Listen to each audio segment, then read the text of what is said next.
was dope. What a game. Shady, you catch your breath, big dog. You catch your breath, big dog. From the micro to the macro, when I think about how monumental this Eagles win was, I think about three things in particular.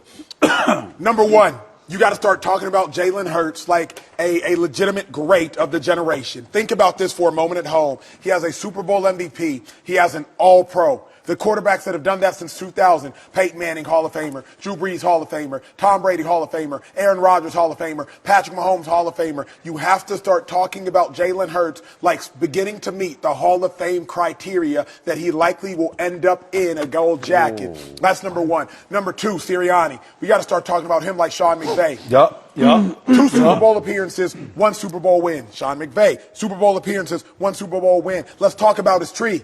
He about to have 3 assistant coaches as head coaches. Yep. By the time this show concludes, Kellen Moore will likely be announced as the next head coach of the New Orleans Saints, plus Jonathan Gannon, plus Shane Steichen. So you got to talk about Jalen Hurts like meeting the criteria to become a Hall of Famer. You got to talk about Sirianni like meeting the criteria to become a boy genius, which we talked about McVay. And then lastly, the Philadelphia Eagles, one of the best franchises in football. Only 3 franchises since the turn of the century have won multiple Super Bowls with different quarterback coaching combinations. The Bucks, Brad Johnson, Brady.